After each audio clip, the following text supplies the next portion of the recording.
আসসালামু আলাইকুম। প্রিয় দর্শক, অন্য মঞ্চের আলোচনায় আপনাদের সকলকে আমন্ত্রণ জানাচ্ছি। আজ আমাদের সঙ্গে আমন্ত্রিত অতিথি হিসেবে আছেন 24 ঘন্টায় ভারতে সব থেকে আলোড়িত খবর কি বলুন তো? আমি জানি আপনারা হয়তো অনেকেই দেখেছেন খবরটি। তা হলো ভারতের মহাকাশ গবেষণা কেন্দ্র ইসরো, সেখান থেকে 100 জনের বেশি বিজ্ঞানী হঠাৎ করে পদত্যাগ করেছেন। এবং এর ফলে ভারতে মহাকাশ গবেষণায় এক শূন্যতা তৈরি হয়েছে, যা দেখে ভারত সরকারও কালকে একটি মেমোরান্ডাম প্রকাশ করে, যেখানে বলা হয়েছে যে এবার বিজ্ঞানীরা চাইলেই হঠাৎ করেই অবসর নিতে পারবেন না। কিন্তু এই পরিস্থিতি হঠাৎ করে কেন তৈরি হলো, যেখানে ইসরো লাগাতার শেষ কয়েক বছর এমন কর্মকাণ্ড করেছে যা ভারতের মান সম্মান প্রতিপত্তি প্রভাব মহাকাশ গবেষণায় বিশ্ব মানচিত্রে অন্য স্তরে নিয়ে গেছে, ঠিক সেখানে কেন জেনে বুঝে এই সামাজিক সংকট তৈরি হচ্ছে, অন্তত মহাকাশ গবেষণা ভারতে ধাক্কা খাচ্ছে, সে বিষয়ে কিন্তু ভাবা প্রয়োজন। এবং এর নেপথ্যে একাধিক কারণ আছে বলে আমার ব্যক্তিগত অভিমত। আমি এই ভিডিওতে এমন কিছু বিষয় আপনাদের সামনে তুলে ধরবো যা বাংলার মিডিয়া, খুব বেশি মিডিয়া এগুলো নিয়ে চর্চা করে না। এবং আমার মনে হয় এর জিওপলিটিক্যাল প্রেজেন্স এটা কিন্তু মারাত্মক। সম্প্রতি একাধিক রাষ্ট্রের যদি ট্র্যাডিশন দেখেন, আমি যদি সর্বোৎকৃষ্ট মানের কিছু রাষ্ট্রের কথা বলি, যেমন ধরুন আমেরিকা, চীন, সেই সারিতে তো ভারতের মহাকাশ গবেষণাও আসবে। দেখবেন প্রতিটি রাষ্ট্র থেকে ঠিক একই ধরনের কিছু খবর আমাদের সামনে আসছে। এবার ইসরোর কথা দিয়ে শুরু করি। হঠাৎ করেই ভারত সরকার দেখতে পেল যে ইসরো থেকে শেষ কয়েকদিনে প্রায় 100-র বেশি বিজ্ঞানী পদত্যাগ করেছেন। বিভিন্ন জায়গায় লেখালেখি হচ্ছে, বিভিন্ন মিডিয়া এটা নিয়ে চর্চা করছে। কিন্তু এর পিছনে কারণটা কি? যেখানে ভারত সাকসেসফুলি একাধিক মিশন লঞ্চ করছে কয়েক বছরে, যেখানে ভারত নাসার সঙ্গে টক্কর দিচ্ছে, রাশিয়া চীনকে কিছু ক্ষেত্রে ছাপিয়ে যাচ্ছে মহাকাশ গবেষণায়, সেখানে হলোটা কি? যে তথ্য সামনে এসছে সেখানে বলা হচ্ছে শুধুমাত্র বিজ্ঞানীরা নয়, এক্ষেত্রে একাধিক ক্ষেত্রে বিভিন্ন ইঞ্জিনিয়াররাও ইসরো ছেড়ে কিন্তু চলে যাচ্ছেন। স্পেশালি ইসরোর দুটো গবেষণা কেন্দ্র, ইউআর রাও স্যাটেলাইট সেন্টার এবং বিক্রম সারাভাই স্পেস সেন্টার, এই দুটো সেন্টার থেকে সব থেকে বেশি বিজ্ঞানী পদত্যাগ করেছেন। এবং এটা দেখে কালকে কেন্দ্রীয় সরকার একটি মেমোরান্ডাম প্রকাশ করেছে, যেখানে বলা হচ্ছে বিজ্ঞানীরা চাইলেই হঠাৎ করে রিটায়ারমেন্ট নিতে পারবেন না, পদত্যাগ করতে পারবেন না, এবং সেন্টারও, কেন্দ্রীয় সরকারও এক ঝটকায় তাদেরকে অ্যাপ্রুভাল দেবে না পদত্যাগ করার। কিন্তু এটা তো হওয়ার কথা ছিল না। দেখুন, এই প্রশ্নটা আজকের দিনে কোয়ান্টিটির নয়, যে 100 জন ছেড়ে গেছে, 50 জন ছেড়ে গেছে, 75 জন ছেড়ে গেছে, সেটা কিন্তু নয়। এটা কিন্তু আজকে কোয়ালিটির প্রশ্ন। কারণ ইসরোতে যারা কর্মরত ছিলেন তারা আমাদের রাষ্ট্রের, আমাদের দেশের সর্ব উৎকৃষ্ট মানের বিজ্ঞানী, এবং তাদের এক্সপার্টাইজড আমরা কিন্তু বিশ্ব মানচিত্রে খুব কম বিজ্ঞানীদের সঙ্গেই ম্যাচ করতে পারবো। অর্থাৎ এই 100 জনের মধ্যে যদি 50 জনও ছেড়ে যেত, সেটাও কিন্তু ভারতের মহাকাশ গবেষণায় ধাক্কা খেত। কারণ এই 50 জন হলো আমাদের দেশের সর্ব উৎকৃষ্ট মানের বিজ্ঞানী। ফলে এই সমস্যাটাকে অ্যাড্রেস করা প্রয়োজন, এবং এর পিছনে আন্তর্জাতিক চক্রান্ত থাকতে পারে, কিন্তু আলটিমেটলি এরা ছেড়ে গিয়ে ভারতের মহাকাশ গবেষণাকে যে ধাক্কা দিয়েছেন সে বিষয়ে অস্বীকার করার জায়গা নেই। কারা কারা ছেড়ে গেছেন আমি নামগুলো প্রকাশ্যে আনতে চাইছি না, বলতেও চাইছি না। আমি একাধিক জায়গায় কিছু গুরুত্বপূর্ণ নাম দেখলাম, অত্যন্ত কনসার্নিং ইস্যু। কিন্তু যারা ছেড়ে গেছেন আপনারা শুনলে অবাক হবেন, তাদের মধ্যে একাধিক ব্যক্তি এক্সপিরিয়েন্সড মিশন ডিরেক্টর। অর্থাৎ একটা নির্দিষ্ট মিশন ভারত যখন লঞ্চ করেছে, যেমন চন্দ্রযান 1-2 একটা মিশনের নাম, তাদের ডিরেক্টর সম পদে যারা কাজ করতেন তাদেরও ছেড়ে যাওয়ার খবর সামনে এসছে। দ্বিতীয়ত প্রপালশন স্পেশালিস্ট ছেড়ে যাওয়ার তালিকাতে তাদের নামও কিন্তু আছে। স্যাটেলাইট ডিজাইনার, এবার আপনারা বুঝতে পারছেন ভারতের স্যাটেলাইট ডিজাইনার এই মুহূর্তে হাতে গোনা কয়েক ব্যক্তি আছে। তারা যদি ইসরো থেকে চলে যান, ভারতের শূন্যতাটা কিভাবে ফিল আপ করবেন সেটাই একটা বড় প্রশ্ন। আর একটা বিষয় এখানে মাথায় রাখা দরকার, স্যাটেলাইট ডিজাইনার কেন আমাদের ক্ষেত্রে এই পোস্টটা ইম্পর্টেন্ট। শুনুন, ভারত মহাকাশ গবেষণায় যে টাকা ইনভেস্ট করে, বিশ্বের অন্য বড় রাষ্ট্র কিন্তু তার থেকে কয়েক গুণ বেশি টাকা ইনভেস্ট করে। আমরা যখন চন্দ্রযানকে চাঁদে পাঠালাম, তখন যে টাকায় আমাদের বিজ্ঞানীরা এই অসাধ্য সাধনটি করেছিলেন তা একটা হলিউড সিনেমার বাজেট। এবং নাসা এর থেকে 5 গুণ টাকায় চন্দ্রযানের মতো যান কিন্তু পাঠিয়েছে চাঁদে। অর্থাৎ স্যাটেলাইট ডিজাইনিং অত্যন্ত গুরুত্বপূর্ণ একটি পার্ট, কারণ ভারতের বিজ্ঞানীরা অত্যন্ত কম খরচে এই অসাধ্য সাধনটা যুগের পর যুগ করে দেখাচ্ছেন। ফলে সেই টিম থেকে স্যাটেলাইট ডিজাইনার ছেড়ে বেরিয়ে যাচ্ছেন, তা কিন্তু ভারতের জন্য নিঃসন্দেহে বড় ধাক্কা। পাশাপাশি এই পুরো সিস্টেম থেকে একাধিক সিস্টেম ইঞ্জিনিয়ার বেরিয়ে চলে গেছেন, নেভিগেশন এক্সপার্ট বেরিয়ে চলে গেছেন, এবং টেস্টিং স্পেশালিস্ট তারাও কিন্তু এই 100 জনের তালিকায় আছেন যারা হঠাৎ করে ইসরো থেকে পদত্যাগ করেছেন। এবার এর ফলে একাধিক গুরুত্বপূর্ণ মিশন কিন্তু ধাক্কা খেয়েছে। উদাহরণস্বরূপ ধরা যাক, রকেট ইঞ্জিন এক্সপার্টাইজড যদি এই মিশন থেকে বেরিয়ে চলে যায়, তাহলে আমাদের একাধিক গুরুত্বপূর্ণ প্রজেক্ট ইতিমধ্যেই কিন্তু থেমে গেছে। ফলে আজকে শুধুমাত্র কোয়ান্টিটির প্রশ্ন নয়, এটা কিন্তু অ্যাম্বিশনের প্রশ্ন, কোয়ালিটির প্রশ্ন, এবং যে বিপদের সম্মুখীন ভারত হলো সেই বিপদ থেকে কিভাবে ভারত উত্তরণ করে উতরে যায়, সেটাও কিন্তু আজকের দিনে বড় একটা প্রশ্ন। আপনারা গগনযান প্রজেক্ট সম্পর্কে জানেন। ভারতবর্ষ গগনযান প্রজেক্ট এখন চলছে, এবং সেটি যদি হয় ভারতবর্ষ বিশ্বে ইতিহাস তৈরি করবে। গগনযান প্রজেক্টটি কি? সেটি হলো first human space flight mission, অর্থাৎ প্রথমবারের জন্য ভারত এক ব্যক্তিকে আমাদের লো আর্থ অরবিটে পাঠাচ্ছে। অর্থাৎ মহাকাশে লো অরবিটে একজন ব্যক্তি একটি নির্দিষ্ট যান করে, যাকে গগনযান বলা হচ্ছে, সেটা করে মহাকাশে যাবে। এই মিশনটি বর্তমানে চলছে, এবং এই প্রথমবারের জন্য Bharat human related launch vehicle আন্তর্জাতিক স্তরে নিয়ে আসছে, এবং এই গুরুত্বপূর্ণ প্রজেক্টের সঙ্গে জড়িত একাধিক ব্যক্তিরা কিন্তু এই 100 জনের তালিকায় আছেন। ফলে ভারতের গগনযান যে মিশন আজকে যদি আন্তর্জাতিক স্তরে ভারত করতে পারে সাকসেসফুলি, তা বিশ্বের বহু প্রভাবশালী রাষ্ট্রকে কিন্তু এক ঝটকায় ছাপিয়ে চলে যাবে, এবং অত্যন্ত কম টাকায় ভারত সাকসেসফুলি এটা করার জায়গায় যাচ্ছেন, এবং ক্রেডিট গোজ টু আমাদের বিজ্ঞানীরা, তারা এই অসাধ্য সাধনটি করছেন। কিন্তু এই প্রজেক্ট কিন্তু ধাক্কা খেলো এই ধরনের বিজ্ঞানীদের পদত্যাগের ফলে। পাশাপাশি এই মুহূর্তে কেন এরা বেরিয়ে যাচ্ছেন, দেখুন লজিক্যাল কিছু কারণ আমাদের সামনে উঠে আসছে, আর কিছু কারণ আমি বলবো যে কারণগুলো আন্তর্জাতিক স্তরে গুরুত্বপূর্ণ একটি কারণ, যেগুলো নিয়ে খুব বেশি মিডিয়া আলোচনা করছে না। প্রথমত, কেন্দ্রীয় সরকার স্পেস ওরিয়েন্টেড সেক্টরে প্রাইভেটাইজেশনে অনেক বেশি গুরুত্ব দিয়েছেন, এবং এর ফলে যেটা হয়েছে তা হলো ভারতের স্পেস ইন্ডাস্ট্রি আগের থেকে কয়েক ধাপ এগিয়ে গেছে।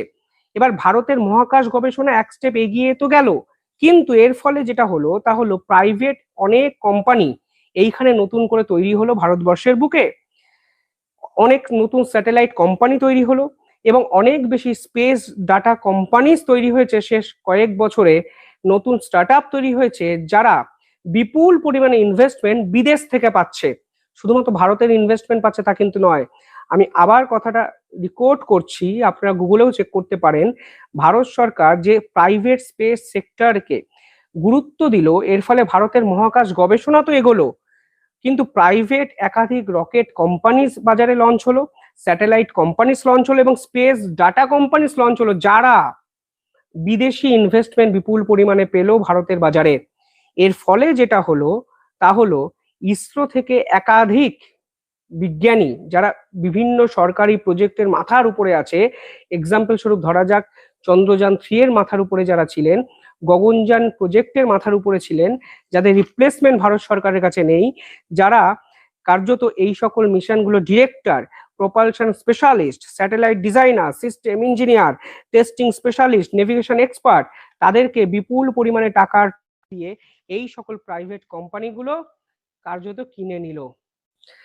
মানে বিভিন্ন কোম্পানির নাম এখন সামনে আসছে, এবং তাদের মধ্যে স্কাই রুট এরোস্পেস আছে, অগ্নিকুল কসমোস আছে, পিক্সেল আছে, ধ্রুব স্পেস আছে, যারা বিপুল পরিমাণে ইনভেস্টমেন্ট বাইরে থেকে পেয়েছে, এবং ভারতেরই লাভ হচ্ছে, কিন্তু তারা ইসরোর টপ ক্লাস মাথাগুলোকে কিন্তু টাকার অফার দিচ্ছে, ফলে বিজ্ঞানীরাও সেদিকে কিন্তু ঝুঁকেছে। ফলে হাই স্যালারি এখানে একটা ইম্পর্টেন্ট বিষয়, এবং এক্ষেত্রে আমার নির্দিষ্ট কিছু বক্তব্য আছে, আমি আপনাদের ভিডিও শেষে বলবো। দ্বিতীয় হলো, এরা শুধুমাত্র স্যালারির জন্য যাচ্ছে তা নয়, এই কোম্পানিগুলো এদেরকে স্টক অফারও করতে শুরু করে দিয়েছে। মানে ধরুন পরবর্তীকালে যখন এরা আইপিও বাজারে আনবে, তখন এদেরকে নির্দিষ্ট শেয়ার দেওয়ারও কিন্তু কমিটমেন্ট বিভিন্ন জায়গায় উঠে এসছে। এবং অবশ্যই ফ্রিডম তো আছেই, সরকারি কাজে বিভিন্ন কিছু ডিলেমা, স্বাধীনতা আমরা বিভিন্ন সময় আমরা দেখতে পাই পাওয়া যায় না, প্রাইভেট কোম্পানিগুলোতে সেগুলো হয়তো পাওয়া যায়। বিজ্ঞানীরা এই সিদ্ধান্তটাও হয়তো কনসিডার করেছেন। কিন্তু ইম্পর্টেন্ট হয়ে যাচ্ছে আরো একটি রিপোর্ট। কি রিপোর্ট বলা হচ্ছে? আমি একদম ইকোনমিক টাইমস এর একটি রিপোর্ট আপনাদের সামনে প্রকাশ করতে চাই, এপ্রিল মাসের রিপোর্ট, বেশি পিছনে যেতে হবে না। বেশি পিছনে যদি যাই আমি এই ধরনের আরো 15টা রিপোর্ট আজকে আপনাদের সামনে তুলে ধরতে পারতাম, কিন্তু আমি এপ্রিল মাসের একটি রিপোর্টকে আপনাদের সামনে তুলে ধরতে চাই। ইকোনমিক টাইমস এর সেই রিপোর্টটি প্রকাশিত হয়েছিল 16ই এপ্রিল 2026, অর্থাৎ কিছুদিন আগে। 16ই এপ্রিল মানে আজকে 16ই জুলাই আমি ভিডিও বানাচ্ছি, ঠিক 2 মাস আগে, আপনারা ভাবতে পারেন 3 মাস আগে। সেখানে বলা হচ্ছে যে আমেরিকার প্রায় 10 জন নিউক্লিয়ার সায়েন্টিস্ট হঠাৎ করে মিসিং হয়ে যান। এবং এই সমস্যাটি ইকোনমিক টাইমস বলছে শুধুমাত্র আমেরিকার সমস্যা নয়, এই সমস্যা ফেস করেছে সকলের আগে আমাদের দেশ ভারত। সেখানে বলা হচ্ছে কিছু বছর যাবৎ ভারতের পরমাণু বিজ্ঞানীরা হঠাৎ হঠাৎ করে গায়েব হয়ে যাচ্ছেন, হারিয়ে যাচ্ছেন, এবং অনেকের আনইউজুয়াল ডেথ হচ্ছে।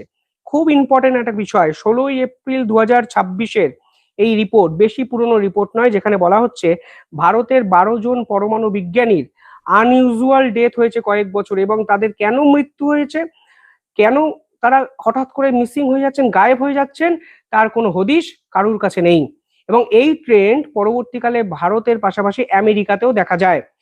ডোনাল্ড ট্রাম্প প্রশাসনের এখন সব থেকে বড় মাথা ব্যথার কারণ হলো নাসার 10 জন নিউক্লিয়ার সায়েন্টিস্ট হঠাৎ করে মিসিং হয়ে যান, এবং তারা কোথায় মিসিং হয়ে যান সেই সংক্রান্ত তথ্য কিন্তু তাদের কাছে নেই। আরো ইম্পর্টেন্ট বিষয় হলো নাসার পক্ষ থেকে একটি লিস্ট প্রকাশ করে দেওয়া হয়েছে তাদের নামের। সেখানে ইম্পর্টেন্ট একাধিক ব্যক্তি, আমি শুধু 2-3টে নাম আপনাদের ধরিয়ে দিতে চাই অথেন্টিসিটির জন্য, আপনারা নিজেরাও সেই রিপোর্টটি ইকোনমিক টাইমসে গিয়ে পড়তে পারেন। 16ই এপ্রিল 2026-এর এই রিপোর্ট, যেখানে বলা হচ্ছে নাসার প্রিন্সিপাল রিসার্চার, যার নাম ফ্র্যাঙ্ক ম্যাওয়াল্ড, যিনি 4 জুলাই 2024-এ লস অ্যাঞ্জেলেসে অস্বাভাবিক তার মৃত্যু হয়। পাশাপাশি পরের নাম উঠে আসে মেলিসা ক্যাসিয়াস, যিনি লস অ্যালামোস ন্যাশনাল ল্যাবরেটরির অত্যন্ত গুরুত্বপূর্ণ সদস্য ছিলেন, যিনি মারা যান 26শে জুন 2025। তৃতীয় নাম অ্যান্থনি চাভেজ, যিনি 2025-এর মে মাস থেকে এখনো নিখোঁজ। তিনি নাসার নিউক্লিয়ার সায়েন্টিস্টের টপ 10-এ কিন্তু ছিলেন। পাশাপাশি উইলিয়াম নেইল ম্যাক্সল্যান্ড, যিনি ফরমার ইউএস এয়ারফোর্স জেনারেল, যিনি 2026-এর 27শে ফেব্রুয়ারি থেকে মিসিং। নুনো লোয়ারো, যিনি MIT professor of nuclear science and engineering, তিনি 47 বছরে হঠাৎ করে মারা যান। এবং এই তালিকা শেষ হওয়ার নয়, হঠাৎ করে গোটা বিশ্ব জুড়ে পরমাণু বিজ্ঞানীদের এই ধরনের রহস্য মৃত্যু কিংবা হঠাৎ করে হারিয়ে যাওয়া, এটা কি শুধুই কাকতালীয় এক ঘটনা? এবং এই ঘটনা শুধু আমেরিকার সমস্যা নয়, এই ঘটনা শুরু হয়েছিল ভারত থেকে, যেখানে ইকোনমিক টাইমসের এই রিপোর্ট বলছে 12 জন পরমাণু বিজ্ঞানী ভারতের সঙ্গে জড়িত, তারা হঠাৎ করে মারা গেছেন। ফলে আলটিমেটলি বিষয়টা কি খুব একটা সহজ বিষয়, নাকি এর পিছনে কোনো দানবীয় শক্তি আছে, কোনো কোনো কোনো নির্দিষ্ট সিন্ডিকেট আছে যারা ভারতকে বিপদে ফেলতে চাইছেন? এটা কিন্তু অত্যন্ত গুরুত্বপূর্ণ একটা বিষয়। এবার আসি, যদি স্যালারি ইস্যুটা সত্যি আমরা অ্যাড্রেস করি, তাহলে এক্ষেত্রে দুটো বিষয় আমাদের সকলকে অ্যাকসেপ্ট করতে হবে। ভারতবর্ষ ফ্রি এর রাজনীতিতে এখন পুরোপুরিভাবে চলে গেছে। বিভিন্ন ক্ষেত্রে, বিভিন্ন রাজ্যে, বিভিন্ন ক্ষেত্রে এত ভান্ডার আমরা মার্কেটে নিয়ে এসেছি, উল্টে ভারতীয়দের মধ্যে ট্যাক্স দেওয়ার প্রবণতা কম। যদি ট্রেনের টিকিটও 1 টাকা বাড়ানো হয়, বিভিন্ন জায়গায় যে আন্দোলন আমরা দেখি, এর ফলে ভারতের ওভারঅল যে ইনকাম সেটাও তো কমছে। ফলে আপনি মহাকাশ গবেষণায় অতিরিক্ত টাকা তখনই ক্রয় মানে ইনভেস্ট করতে পারবেন বাজেটে, যখন ভারত ওভারঅল ইনকামটা বাড়াবে। কিন্তু আমরা শুধুমাত্র কিছু ক্ষেত্রে ভোট ব্যাংকের রাজনীতি করতে গিয়ে, যে কোনো সরকারের আমলেই আপনারা ধরতে পারেন, আমরা কি করছি, দেদারে ফ্রিতে বিলানোর কাজকর্মটা করছি। এর ফলে ভারতবাসীর যে জনসংখ্যা, ভারতবর্ষের যে জনসংখ্যা 140 কোটি, 140 কোটির মধ্যে যদি 30%ও ফ্রি সার্ভিস নিতে অভ্যস্ত হয়ে পড়ে, তাহলেই বাজেটে সেটি গিয়ে দাঁড়াচ্ছে কয়েক হাজার কোটি টাকার ঘাটতি। ফলে আজকের দিনে দাঁড়িয়ে বর্তমান সময় যেভাবে এগিয়ে যাচ্ছে, সেখানে কর্মসংস্থানকে আমাদের গুরুত্ব দেওয়ার পাশাপাশি ফ্রি এর রাজনীতি বন্ধ করার দিকেও কিন্তু ভারতবাসীকে যেতে হবে। এবং শুধুমাত্র বিভিন্ন ভান্ডারকে চালু রেখে আমরা আলটিমেটলি পিছিয়ে যাচ্ছি না এগিয়ে যাচ্ছি, সে বিষয়ে কিন্তু আলোচনা করা প্রয়োজন। আমি কোনো কনক্লুশন টানছি না যে ফ্রি এর রাজনীতি হচ্ছে বলেই, সরকার দেদার টাকা বিলোচ্ছে বলেই আমাদের বাজেটে ঘাটতি হচ্ছে, আমি কনক্লুশনে যাচ্ছি না। কিন্তু আমি বলছি যে মহাকাশ গবেষণার মতো একটা গুরুত্বপূর্ণ বিষয়, সেখানে ভারতের অনেক বেশি বাজেট ইনভেস্ট করা প্রয়োজন, কারণ আমাদের বিজ্ঞানীরা অলরেডি অসাধ্য সাধন করে দিয়েছে। তাদেরকে যদি একটু সাপোর্ট করা যায়, স্যালারি ওরিয়েন্টেড এই সকল বিষয়গুলো যদি আমরা প্রাইভেট ফার্মের সঙ্গে তুলনা করতে চাই, তাহলে কিন্তু তাদেরকে ভালো রাখা প্রয়োজন। ফলে সেখান থেকে এই পার্টিকুলার ইস্যুটাও কিন্তু কেন্দ্রীয় সরকারকে ভেবে দেখতে হবে, না হলে আমাদের মহাকাশ গবেষণা কিন্তু ধাক্কা খাবে। প্রাইভেটাইজেশন কিছু ক্ষেত্রে ভালো, প্রাইভেট একাধিক প্লেয়ার মার্কেটে আসছে, আমাদের বিজ্ঞানীদের নতুন কর্মসংস্থান হচ্ছে, সেটা ভালো। কিন্তু আন্তর্জাতিক স্তরে যখন আমরা চীন, যখন আমরা রাশিয়া, যখন আমরা আমেরিকার মতো তাবড় শক্তিশালী দেশের সঙ্গে লড়াই করছি, ঠিক তখন আমাদের ইসরোর ডেভেলপমেন্টটাও কিন্তু একই সঙ্গে ইম্পর্টেন্ট। মনে রাখবেন, আমাদের বিজ্ঞানীরা কিন্তু কয়েক বছর অসাধ্য সাধন করেছেন। ফলে তাদেরকে যদি সাপোর্ট করা যায়, আমার মনে হয় খুব একটা খারাপ কিছু রেজাল্ট আমরা অন্তত পাবো না, এবং আমাদের মান সম্মান বাড়বে। আর যুগের সঙ্গে আমাদের ভারতবর্ষ তো এগোচ্ছে। ভারতের একাধিক সমস্যা থাকা সত্ত্বেও জিওপলিটিক্যাল সার্ফেসে ভারত এখন বিভিন্ন ক্ষেত্রে যে প্রভাব দেখাচ্ছে, সেই প্রভাব কিন্তু অসম্পূর্ণ থেকে যাবে যদি মহাকাশ গবেষণার পাঠটি ধাক্কা খায়। কারণ এই জিওপলিটিক্যাল স্পেসে এই এই এই এই মানে মহাকাশ গবেষণা কিন্তু অত্যন্ত অত্যন্ত গুরুত্বপূর্ণ একটা বিষয়। আরো একটা ইম্পর্টেন্ট বিষয় এখানে বলে রাখা দরকার। দেখুন, এই মুহূর্তে দাঁড়িয়ে ভারত সেমিকন্ডাক্টর চিপ আজকে নিজেরা ডেভেলপ করছে। রেয়ার আর্থ মিনারেলস যে সমস্যা তৈরি হয়েছিল গাড়ির ব্যাটারি তৈরির ক্ষেত্রে, ভারত ডেভেলপ করছে। রাষ্ট্রসংঘে ভারত বিভিন্ন ক্ষেত্রে সদস্য হওয়ার জন্য ক্রমাগত লড়াই করছে।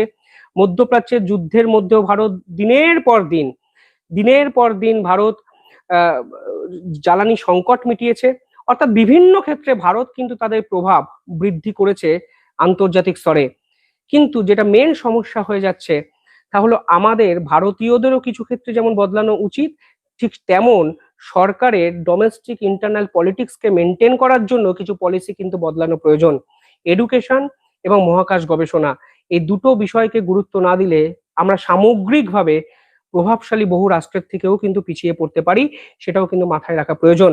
তবে এই বিষয়টার মধ্যে আন্তর্জাতিক কোন ষড়যন্ত্র লুকিয়ে আছে তা আমরা অনেকেই বুঝতে পারছি, কিন্তু এই অর্থে বোঝানো এই মুহূর্তে সম্ভব নয়। কিন্তু এটা ঠিক, 100 জন এর বেশি বিজ্ঞানী যদি হঠাৎ করে পদত্যাগ করেন, তাহলে কিন্তু একটু সমস্যা পড়তে হয়। এবং আমার দৃঢ় বিশ্বাস ভারত সরকার পুরো বিষয়টিকে অ্যাড্রেস করে আমরা কিন্তু সামনের দিকে এগিয়ে যেতে পারি। যাই হোক, আপনারা কিভাবে দেখছেন পুরো বিষয়টি একটু কমেন্টে জানাবেন। এখানে অনেকে কমেন্ট করছেন যে you are a great reporter, thanks for a valuable presentation. একজন লিখছে 99% পলিটিশিয়ানস আর থিপস। এটা ঠিক, বিভিন্ন রাজনীতি ব্যক্তিত্বরা যে চোর বা তারা টাকা খাওয়ার চেষ্টা করে, সে বিষয়ে আমাদের কোনো দ্বিমত নেই। তবে যাই হোক, মহাকাশ গবেষণায় ভারত যেরকম নজির তৈরি করেছে, ভবিষ্যতেও ভারতের ইসরো মহাকাশ গবেষণায় সেই মাত্রায় এগোবে, এই দৃঢ় বিশ্বাস আমার আছে। আপনারা কিভাবে দেখছেন পুরো বিষয়টি কমেন্টে জানাবেন।